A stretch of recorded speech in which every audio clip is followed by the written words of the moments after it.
கிறிஸ்துவில் பிரியமானவர்களே, ஆண்டவராகிய இயேசு கிறிஸ்துவின் இனிய நாமத்தில் தவக்காலத்தினுடைய 4வது வாரத்திலே உங்களை சந்திப்பதில் பெரும் மகிழ்ச்சி அடைகிறேன். இந்த தவக்காலமானது நீங்கள் பல்வேறு நிலைகளிலே தியானித்துக் கொண்டு இருக்கிறீர்கள். ஒவ்வொரு வாரமாக வெவ்வேறு நிலைகளை நாம் சிந்தித்துக் கொண்டு இருக்கிறோம். இந்த தவக்காலம் என்பது நற்செய்தி அறிவிப்பு காலமாக கூடி நாம் பார்க்க முடிகிறது. ஏனென்றால் இந்த தவக்காலங்களிலே அநேக இடங்களிலே நற்செய்தி அறிவிப்பு பணியானது நடந்து கொண்டு இருப்பதை நீங்கள் பார்த்து கொண்டு இருக்கிறீர்கள். ஒவ்வொரு ஆலயங்களிலும் நீங்கள் சென்று பார்த்தீர்கள் என்றால் பல்வேறு பக்தி முயற்சிகளை அட்டவணைப்படுத்தி இருப்பார்கள். அதில் அதிகமான இடங்களை பிடித்திருப்பது நற்செய்தி அறிவிக்கக்கூடிய ஒரு தியானமாக இருக்கும். நீங்கள் அதை உங்களுடைய ஆலயங்களில் பார்த்து இருப்பீர்கள். ஏன் இந்த நாட்களிலே அதிகமான நேரங்களே நாம் நற்செய்தி அறிவிப்புக்காக நாம் செலவிடுகிறோம் என்று பார்த்தோம் என்றால், இது ஒரு மனமாற்றத்தின் காலம் என்பதை நாம் தெரிந்திருக்கிறோம். நாம் அநேகர் பாவ வழிகளிலே இருந்து கொண்டிருக்கக்கூடிய சூழ்நிலையிலே இப்படியான நிறைய நற்செய்தி நாம் கேட்டு தியானங்களிலே பங்கு பெற்று நற்செய்தி கூடுகையிலே இணைந்து நாம் ஜெபிக்கின்ற போது பல்வேறு ஆண்டவருடைய வார்த்தைகள் நம்மளை ஆற்றல் படுத்தக்கூடியதாக இருக்கின்றது. நாம் செய்த பாவங்களை நினைத்து அவர் கொடுக்கப்படுகின்ற வார்த்தைகள் ஒரு பாவ வழியிலிருந்து மீட்டெடுப்பதற்காக இவ்வாறான நற்செய்தி அறிவிக்கக்கூடிய கூடுகையானது நடைபெற்று கொண்டு இருக்கிறதை நாம் பார்த்து கொண்டு இருக்கிறோம். பிரியமானவர்களே, இப்படியாக சிந்தித்துக் கொண்டு இருக்கக்கூடிய இந்த வேளையிலே எல்லா ஆலயங்களிலும் நற்செய்தி அறிவிப்பாளர்களை அழைத்து வந்து சிறப்பான விதத்திலே கூடுகைகள் ஏற்பாடு செய்யப்பட்டு தியான பிரசங்கங்கள் வாயிலாக பல்வேறு மனமாற்றங்களை கொடுத்து கொண்டு இருக்கிற இந்த சூழ்நிலையிலே நாம் பார்த்து கொண்டு இருக்கிறோம். அன்பார்ந்தவர்களே, இப்படியான ஒரு கதை நம்மை மனமாற்றத்திற்கு அழைத்து செல்கின்றது. ஒரு கிராமப்புறத்திலே ஒரு பெரியவர் பிற மத சகோதரர் அந்த பகுதியில் வாழ்கின்ற கிறிஸ்தவ மக்களை பார்த்து, ஆமா, நீங்க எல்லாருமே ஞாயிற்றுக்கிழமை ஆலயங்களுக்கு போவது வழக்கம். நாங்கள் அப்பதான் நீங்கள் போவதை நாங்கள் பார்த்து இருக்கிறோம். ஆனால் கொஞ்ச காலமாக நீங்கள் நிறைய நேரங்களிலே உங்களுடைய ஆலயங்களில் வழிபாடு நடந்து கொண்டு இருக்கிறது. அது மட்டுமல்லாமல் வெள்ளிக்கிழமைகளிலே நீங்கள் சிறப்பான விதத்திலே சிலுவைகளை எடுத்துக்கொண்டெல்லாம் நீங்கள் நடந்து கொண்டு இருக்கிறீர்கள். என்ன இந்த காலம், ஏன் இப்படியெல்லாம் நீங்கள் செய்து கொண்டு இருக்கிறீர்கள்? இதுக்கு என்ன ஒரு அர்த்தம், இதுக்கு என்ன ஒரு அடையாளம் என்று அவரிடம் கேட்கின்றார். அப்போது அந்த கிறிஸ்தவர் அந்த பிற மத சகோதரை பார்த்து சொன்னாராம், இது எங்களுக்கு கொடுக்கப்பட்ட ஒரு தவக்காலம். எங்களுக்கு ஒரு 40 நாள் கொண்ட ஒரு மாதத்தை நாங்கள் தியானித்துக் கொண்டு இருக்கிறோம் என்று அவர் விளக்கம் அளித்திருக்கிறார். இல்லை, நீங்கள் கடந்த நாட்களை விட இந்த ஒரு சில வாரங்களாக நாங்கள் பார்த்து கொண்டு இருக்கிறோம். பல்வேறு நிலைகளிலே நீங்கள் சிலுவைகள் எல்லாம் எடுத்துக்கொண்டு ஒரு பவனி செல்வதெல்லாம் போல நீங்கள் செய்து கொண்டு இருக்கிறது நாங்கள் பார்க்கிறோம். அதனால தான் நான் உங்களிடம் கேட்டேன், நீங்கள் தவறாக நினைத்துக் கொள்ளாதீர்கள் என்று அந்த பிற மத சகோதரர் சொல்லியிருக்கிறார். அப்ப இந்த கிறிஸ்தவ சகோதரர் சொல்லியிருக்கிறார், இல்ல, இது நாங்கள் ஆண்டவருடைய பாடுகளை தியானிக்கக்கூடிய ஒரு காலமாக இருக்கிறது. அவர் எங்களுக்காக பட்ட வேதனைகளையும் அவர் எங்களுக்காக சிலுவையிலே மரித்து போன நிலைகளை நாங்கள் ஒரு வரலாறாக, அவர் எப்படி இந்த சூழ்நிலைக்கு தள்ளப்பட்டார், எப்படி அவருக்கு இந்த மரண தண்டனை கொடுக்கப்பட்டது, எப்படி அவர் மரணத்திற்குள்ளாக போனார், எப்படி அவர் சிலுவையை ஏற்றுக்கொண்டார், எப்படி அவர் மரித்து உயிர்த்து எழுந்தார் என்பதை நாங்கள் ஆரம்பத்திலிருந்து இறுதி வரைக்கும் நாங்கள் இதை தியானித்து கொண்டு இருக்கிறோம். இப்படியாக இந்த 40 நாட்கள் தியானித்து நாங்கள் அதுக்கு அப்புறமாக இயேசுனுடைய உயிர்ப்பை நாங்கள் சிறப்பித்து கொண்டாடுவோம் என்று சொல்லியிருக்கிறார். அப்போது அந்த பிற மத சகோதரர் கேட்டாராம், அப்போ இந்த 40 நாட்கள் மட்டும்தான் நீங்கள் இயேசுவை பற்றி நீங்கள் சிந்தித்து கொண்டு இருப்பீர்கள், தியானித்து கொண்டு இருப்பீர்கள், அவருடைய அந்த சிலுவை பாடுகளை நீங்கள் தியானிக்கக்கூடிய காலமாக இருக்கும். மற்ற நாட்கள் நீங்கள் என்ன பண்ணுவீர்கள் என்று கேட்டிருக்கிறார். இதற்கு நம்முடைய கிறிஸ்தவ சகோதரிடம் பதில் இல்லாமல் சில நிமிடங்கள் நின்று கொண்டு இருந்தாராம். அன்பார்ந்தவர்களே, நீங்களும் நானும் ஒரு சிந்திக்கக்கூடிய காரியம் இப்படியாக இருந்து கொண்டு இருக்கிறது. அந்த பிற மத சகோதரருக்கு இருக்கக்கூடிய ஒரு தாகம் கூடி நம்முடைய வாழ்க்கையில் இல்லாமல் இருக்கிறதை நீங்கள் உணர்ந்திருப்பீர்கள் என்று நான் நினைக்கின்றேன். ஏன் இந்த தவக்காலம்? ஏன் இந்த தவக்காலங்களில் மட்டும் நம் அதிகமான நேரங்களிலே ஆண்டவரை பற்றி தியானித்து நிறைய செய்திகளை கேட்பதும் வாசகங்களை வாசிப்பதும் ஆண்டவரோடு இணைந்திருப்பதுமாக இருந்து கொண்டு இருக்கிறது? இந்த 40 நாட்களுக்கு அப்புறமாக நாம் வாழ்கின்ற வாழ்க்கை என்ன? நாம் சிந்தித்து பார்க்கக்கூடியவராக அழைக்கப்படுகிறோம். உண்மையிலேயே இந்த ஒரு கதை ஒரு கதையாக இருந்தாலும் இது ஒரு ஆழமான ஒரு விதையை நமக்கு ஊனக்கூடியதாக இருக்கிறது. ஏன் இந்த தவக்காலங்களை தவிர மற்ற நாட்களிலே நாம் இயேசுனுடைய பாடுகளை சிந்திப்பதில்லை? ஏன் நாம் நற்செய்தியை அதிகமான இடங்களிலே நாம் அறிவிப்பதில்லை? ஏன் நம் நற்செய்தியை கேட்பதற்காக பல தியானங்களில் நம்ம கலந்து கொள்ளவில்லை? ஏன் பல்வேறு இடங்களிலே பல்வேறு நாட்களுக்கு மட்டும்தான் இது நடந்து கொண்டு இருக்குமே, ஆனால் மீதி வரக்கூடிய காலங்கள் என்னவாக இருக்கிறது? நாம் சிந்திக்க அழைக்கப்படுகிறோம். அன்பார்ந்தவர்களே, ஆண்டவருடைய பாடுகளை சிந்திப்பதற்கு இந்த 40 நாட்கள் மட்டும் அல்ல, கொடுக்கப்பட்டு இருக்கின்ற ஒவ்வொரு காலங்களிலுமே கிறிஸ்தவன் என்ற அடையாளம் நம் மீது இருப்பதால் நமக்கு 40 நாட்கள் மட்டும் அல்ல, நமக்கு கொடுக்கப்பட்டு இருக்கிற ஒவ்வொரு காலமும் நம் ஆண்டவரை பற்றி சிந்திக்கக்கூடிய காலமாகத்தான் இருக்கும். ஆண்டவரோடு இணைந்து வாழக்கூடிய காலமாகத்தான் இருக்கும். நமக்காக வேண்டி திருச்சபைகள் பல நிலைகளை கொடுத்திருந்தாலும், பல்வேறு காலநிலைகளை பிரித்திருந்தாலும், நமக்கு ஆண்டவர் எப்பமெல்லாம் நமக்கு அவருடைய உடலும் உணவும் நமக்கு கொடுத்திருக்கின்றாரோ, நாம் பெறப்படுகின்றோமோ, எல்லா காலங்களிலுமே ஆண்டவருடைய திருப்பலியில் நாம் கலந்து கொண்டு இருக்கிறோம். ஆண்டவர் இந்த தவக்காலத்தின் வாயிலாகத்தான் நமக்காக இப்படியான அவருடைய உடலையும் இரத்தத்தையும் கொடுத்து இருப்பதை நாம் மறக்க முடியாது. அப்போது இந்த தவக்காலத்தில் உருவாக்கப்பட்டதுதான் இந்த நற்கருணையும் அவருடைய பரிசுத்த இரத்தமும். அப்போது நாம் ஒவ்வொரு நாட்களிலுமே நம் திருப்பலிகளை கலந்து கொள்ளப்படும் போது அவருக்காக நம்ம பலி செலுத்துகின்றோம். அந்த பலிகளிலே நாம் கலந்து கொள்வதற்கு ஒவ்வொரு நாளும் நாம் தயாராக இருக்கிறோமா என்பதை நாம் சிந்தித்து பார்க்க வேண்டும். அப்போது நீங்கள் சிந்திக்கப்படும் போது ஒவ்வொரு நாட்களும் நாம் தவக்காலத்தை நாம் தியானிக்கக்கூடிய காலமாக இருக்கும். அந்த திருப்பலியில கலந்து கொண்டு அந்த தெய்வீக பிரசனம் நம் உள்ளத்தில் வரப்படும் போது அவருடைய வாழ்கின்ற அந்த உள்ளமானது ஆலயமாக தூய்மை நிறைந்ததாக இருக்கப்பட வேண்டும். அவர் வாழ்கின்ற அந்த உள்ளம் எப்படியாக இருக்கப்பட வேண்டும் என்பதை நானும் நீங்களும் சிந்தித்து அதற்கேற்ப நம்முடைய வாழ்க்கையை நாம் வாழ ஆரம்பிக்கப்படும் போது நமக்காக விட்டு சென்ற வார்த்தைகள், அவர் நமக்கு கொடுக்கக்கூடிய ஒவ்வொரு வார்த்தைகளும் நம்மளை ஆழப்படுத்தி கிறிஸ்தவ வாழ்க்கையிலே நாம் சிறந்து வாழ்வதற்கு, மற்றவர்களுக்கு முன்மாதிரியான ஒரு வாழ்க்கை வாழ்வதற்கு நமக்கு இந்த நாட்கள் நம்மளை அழைத்து செல்லும். அந்த கதையின் வாயிலாக இப்படியாக 40 நாட்கள் மட்டும்தான் உங்களுக்காக என்று கேட்கப்படுகின்ற அந்த கேள்வி என் உள்ளத்திலே பெரிய ஒரு மாற்றத்தை எதிர்நோக்கி கொண்டு இருக்கிறது. அன்பார்ந்தவர்களே, நமக்கு 40 நாட்கள் அல்ல, கிறிஸ்தவர்களாக நீங்கள் வாழ்கின்ற ஒவ்வொரு நாட்களும், அது ஒவ்வொரு தவக்காலம், அது ஒவ்வொரு நாட்களும் ஒவ்வொரு மீட்பின் காலமாக இருந்து கொண்டு இருக்கிறது. ஒவ்வொரு நாளும் நம் திருப்பலியில் பங்கெடுக்கும் போதெல்லாம் அது நமக்கு தவக்காலத்தை மையமாக கொடுத்துத்தான் இயேசுனுடைய மரணத்தை, நாம் இயேசுனுடைய உயிர்ப்பை அந்த இடங்களில் நாம் பார்க்கின்றோம்.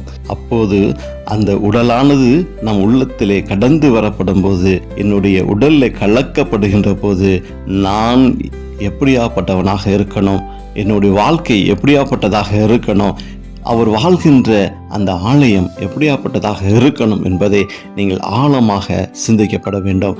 நாம் ஆலயங்களுக்கு சென்று நாம் அந்த இடங்களிலே ஆண்டவரோடு இணைந்து நம்முடைய தேவைக்காக ஜெபிக்கின்றோம், பேசுகின்றோம். அங்கிருந்து பலரை நம்ம எதிர்பார்த்து கொண்டு இருக்கிறோம்.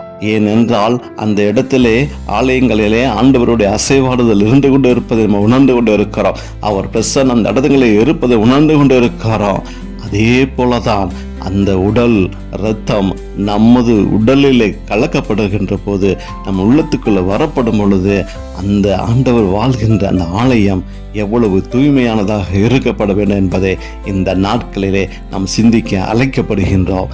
அன்பார்ந்தவர்களே, ஒரு ஆழமான சிந்தனையை நீங்கள் நினைவில் கொண்டு தியானித்து நீங்கள் பார்க்கின்ற போது அவர் வாழ்கின்ற அந்த ஆலயம் எப்படியாக இருக்க வேண்டும். உங்களுடைய உள்ளம்தான் அவர் வாழ்கின்ற ஆலயம். அந்த உள்ளத்திலே நம்ம என்னென்னலாம் நம்ம பேசியிருப்போம், அந்த உள்ளங்கள் எத்தனையெல்லாம் நம்ம சிந்தித்து இருக்கோம், அந்த உள்ளங்கள் எத்தனைகள் கரைப்படைந்திருக்கோம், அதை நினைத்து இந்த நாட்களை நம்ம தியானம் செய்து, இதோ ஆண்டவருடைய அந்த தவன் நாட்கள் எனக்கு ஒரு மனமாற்றத்தின் காலமாக இருந்தாலும் ஆண்டவரை அறிந்து கொள்வதற்காக மட்டுமல்ல, ஆண்டவரோடு இணைந்து வாழ்வதற்கும் இந்த காலம் போதாததாக இருந்து கொண்டு இருக்கிறது.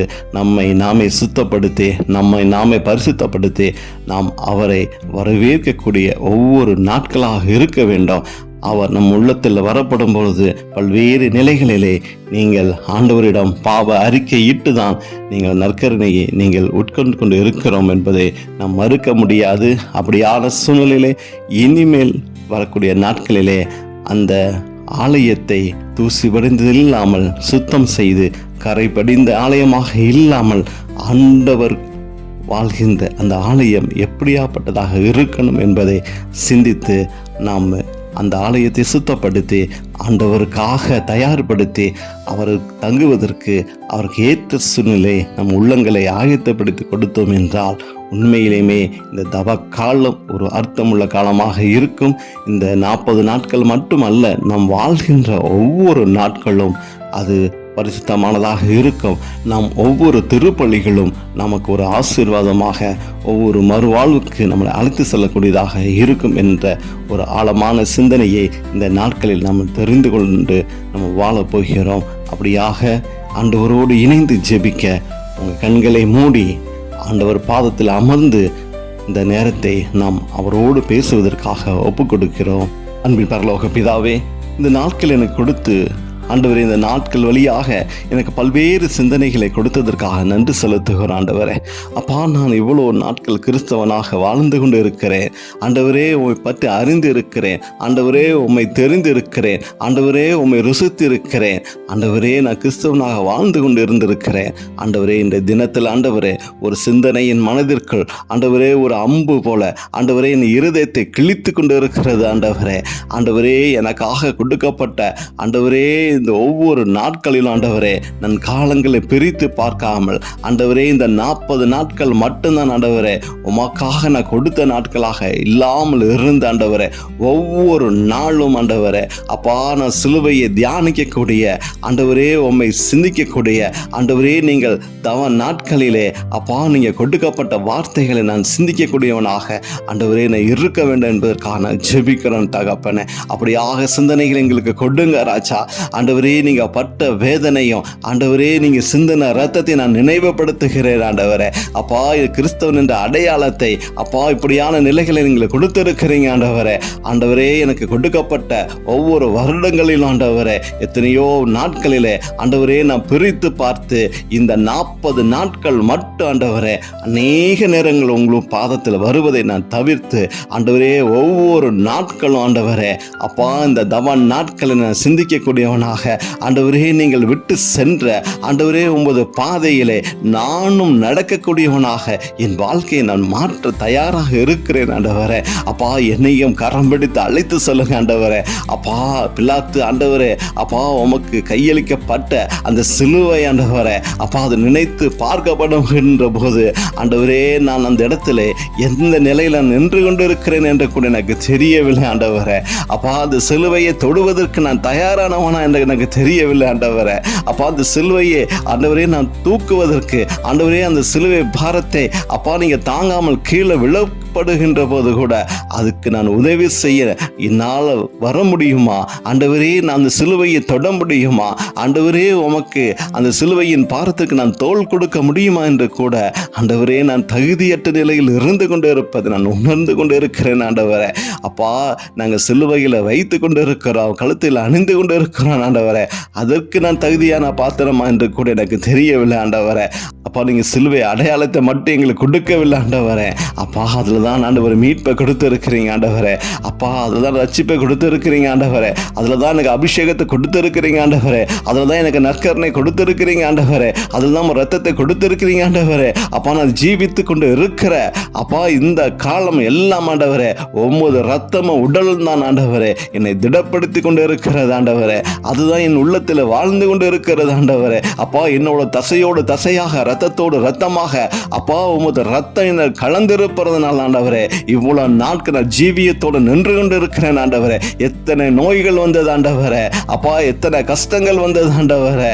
அப்பா, எத்தனை போராட்டங்கள் வந்தது, எத்தனை சோதனைகள் ஆண்டவரே. ஆனால் ஆண்டவரே, நீங்க என்னோடு இருக்கிறதுனால தான் ஆண்டவரே, உன் உடல் என்னோடு இருப்பதனால தான் ஆண்டவரே, உன் ரத்தம் என்னோடு இருப்பதனால தான் ஆண்டவரே நான் என்றும் ஜீவித்து வாழ்ந்து கொண்டு இருக்கிறேன், என்றும் நான் கிறிஸ்தவனாக வாழ்ந்து கொண்டு இருக்கிறேன் என்பதற்கு இதுதான் அடையாளம் ஆண்டவரே. அப்பா, இதை விட எனக்கு எதுவுமே தெரியாது ஆண்டவரே. அப்பா, நான் பாடுகளை பங்கேற்கவில்லை ஆண்டவரே. அப்பா, உன்னுடைய வேதனைகளை நான் பங்கேற்கவில்லை ஆண்டவரே. அப்பா, நீங்க கீழே விழும்போதெல்லாம் நான் தூக்கி விட முடியல ஆண்டவரே.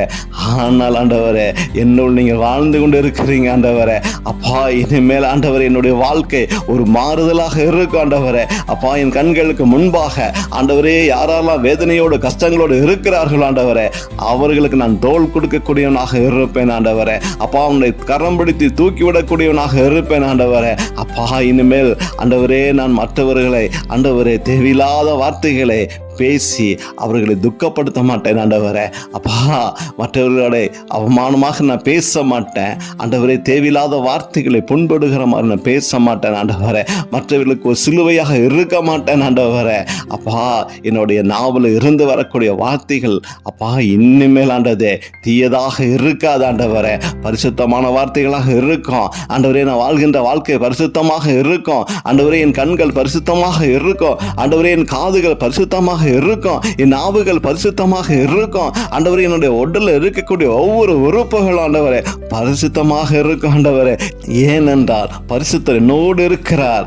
நான் பரிசுத்தவனாக இருக்கணும், நான் கிறிஸ்தவனாக இருக்கணும் ஆண்டவரே. கிறிஸ்தவன் என்றால் ஆண்டவரே கிறிஸ்துவாக வாழப்படுகின்ற பொழுதுதான் அவனுக்கு கிறிஸ்தவன் என்று பெயர் இருப்பதை நான் இந்த நாட்களில் உணர்ந்து கொள்கிறேன் ஆண்டவரே. அப்படியாக ஆண்டவரே நான் வாழ அப்பா நீங்க கிருபையை செய்யுங்க ஆண்டவரே. அப்படியாக வாழ ஆண்டவரே எனக்கு நீங்க அப்பா நீங்க என் உள்ளத்தில் நீங்க இருக்கணும் ஆண்டவரே. அப்படியாக நான் வாழ ஆண்டவரே என் பாதைகளை நீங்க செம்மைப்படுத்தணும் ஆண்டவரே.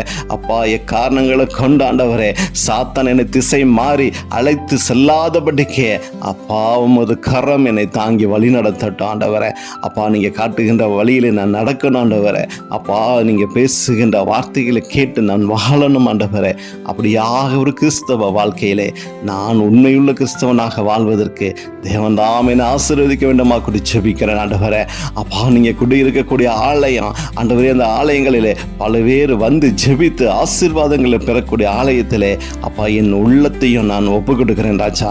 அப்பா என்னோட ஆலயங்களிலே பல்வேறு நபர்களுக்கு நான் நன்மை செய்யக்கூடியவனாக, பல்வேறுடைய விண்ணப்பங்களை அப்பா நான் நிறைவேற்றக்கூடியவனாக ஆண்டவரே எத்தனையோ விதத்தில் ஆண்டவரே பிரிந்த சகோதரிகள் இருந்து கொண்டு இருக்கிறார்கள், பிற மத சகோதரி இருந்து கொண்டு இருக்கிறார்கள் ஆண்டவரே. அவர்களுக்கு முன்மாதிரியான வாழ்க்கை வரணும். அவருக்கு நீங்கள் யார் என்பதை நான் காமித்து கொடுக்கணும் ஆண்டவரே. அப்பா உமது வார்த்தைகள் எப்படியாப்பட்டது என்று காமித்து கொடுக்கணும், உமது மீட்பு எப்படியாப்பட்டது என்று நான் காமித்து கொடுக்கணும் ஆண்டவரே. அப்பா நீங்கள் சிந்தின ஒவ்வொரு இரத்தத்துக்கும் ஒவ்வொரு உயிர்களை ஆண்டவரே, அப்பா ஒவ்வொரு மனிதர்களை அப்பா ஒவ்வொருடைய அப்பா நீங்கள் சிந்தின ஒவ்வொரு இரத்தமும் ஆண்டவரே ஒவ்வொரு நிலைகளிலே ஒவ்வொருவருக்கும் ஒரு மனமாற்றத்தை கொடுக்கணும். அப்படியான விதத்தில் அந்த ஆலயம் சுத்தப்படுத்தி பரிசுத்தப்படுத்தி அப்பா அந்த சுத்தப்படுத்துகின்ற ஆலயங்களிலே நீங்கள் நின்று ஆண்டவரே ஆசீர்வாதத்தை கொடுக்கணும் ஆண்டவரே. இந்த கிறிஸ்தவனிடம் சென்று நாம் ஜெபித்தோம் என்றால் அவன் வழியாக ஒரு மீட்பு கிடைக்கும், ஒரு ஆசீர்வாதங்கள் கிடைக்கும், ஒரு விடை கிடைக்கும் என்று பல்வேறு நபர்களுக்கு, பல்வேறு மதத்தினருக்கு ஆண்டவரே நீங்கள் ஒரு நற்செய்தியை எங்களுடைய வாயிலாக அறிவிக்கக்கூடிய வாழ்க்கை வாழ்வதற்கு என்னை நான் தயார்படுத்த வேண்டுமா கூட ஜெபிக்கிறேன் ஆண்டவரே. அப்போ அந்த வரக்கூடிய நாட்களில் ஆண்டவரே அப்படியாக எங்களை நீங்கள் ஆசீர்வதித்து அப்போ ஒவ்வொரு பிள்ளைகளும் ஆண்டவரே இயேசு பற்றிய அறிவிப்பை கொடுக்கக்கூடியவர்களாக, இயேசுவாக வாழக்கூடியவர்களாக எங்களை நீங்கள் தயார்படுத்த வேண்டுமா கூட ஜெபிக்கிறோம். அப்படியான வாழ்க்கையை ஆண்டவரே இந்த நாட்களில் சிந்திப்பதற்கு எனக்கு வாய்ப்பு கொடுத்ததுக்காக நன்றி செலுத்துகிறேன் ஆண்டவரே. அப்போ அந்த தவ காலங்கள் ஆண்டவரே எங்களுடைய வாழ்க்கையில் பெரிய மாற்றத்தை கொடுத்த காலமாக நாங்கள் பார்க்கக்கூடிய ஒரு வேலையாக இருக்கட்டும் ஆண்டவரே. அப்போ இந்த தவ காலங்கள் மட்டும் அல்ல ஆண்டவரே, அப்பா உமது உயிர்ப்பு நாள் வந்தால் கூட இன்னும் வரக்கூடிய ஒவ்வொரு நாட்களிலும் நாங்கள் சிலுவையை பற்றி தியானிக்கக்கூடியவர்களாக, இந்த தவ நாட்களில் நீங்கள் பட்ட வேதனையை தியானிக்கக்கூடியவர்களாக நாங்கள் வாழ்கின்ற ஒவ்வொரு நாளும் இந்த உடலும் இரத்தமும் என்னை அழைத்திருக்கிறது என்பதின் ஆழமான விசுவாசத்துடன் நான் ஏற்றுக்கொள்கிறேன் ஆண்டவரே. அப்படியான கிருபையும் ஆசீர்வாதம் சமாதானத்தையும் எங்களுக்கு கொடுக்க வேண்டுமாயும் இயேசுவின் நாமத்தில் நாங்கள் ஜெபிக்கிறோம் நல்ல பிதாவே. ஆமென்.